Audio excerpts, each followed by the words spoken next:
यो देखबो करियो ना सब यार। जय भोलेनाथ। पुत्र संगोरा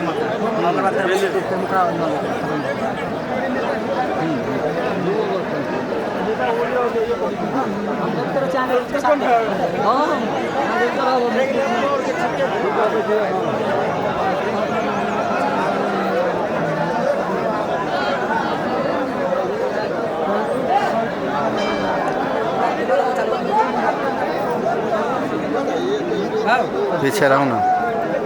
हाँ बजियो। हर हर महादेव जय भोलेनाथ।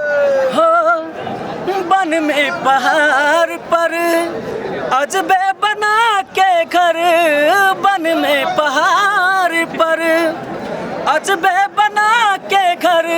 हर धुइया रमा बेले, धुइया रमा बेले बिछा के मृगशाला। भोला राम नाम के, ओ भोला राम नाम के जप कर ले विशाला। भोला राम नाम के जप कर ले विशाला। भोला राम नाम के वन में पहाड़ पर अजबे बना के घर, वन में पहाड़ पर अजबे बना के घर।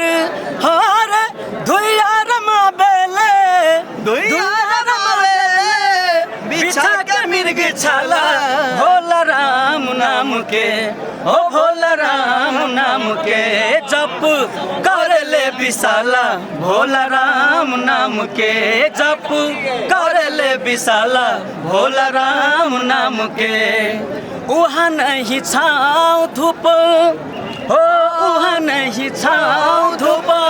सूरज रहले चुप, उहाँ नहीं छाँव धूप। सूरज रहले चुप। हर पर्वत लगे जैसे, पर्वत लगे ऐसे बर्फ से पाला।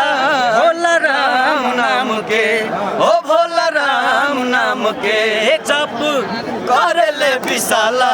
भोला राम नाम के जप कर ले विशाला। भोला राम नाम के बैल बाघ मोर मूसा संग ही रहे खुश। बैल बाघ मोर मूसा संग ही में रहे खुश। हर आपस में केहू नहीं, आपस में केहू नहीं, केहू से डेराला। भोला राम नाम के, ओ भोला राम नाम के जप कर ले विशाला।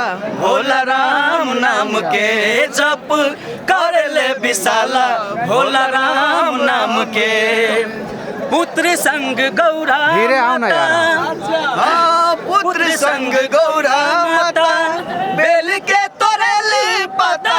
पुत्र संग गौरा माता बेल के तोरेली पता।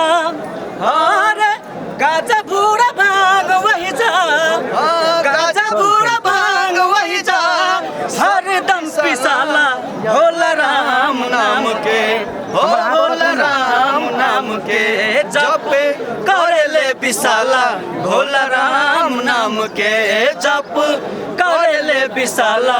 भोला राम नाम के वन में पहाड़ पर, वन में पहाड़ पर अजबे बना के घर, वन में पहाड़ पर।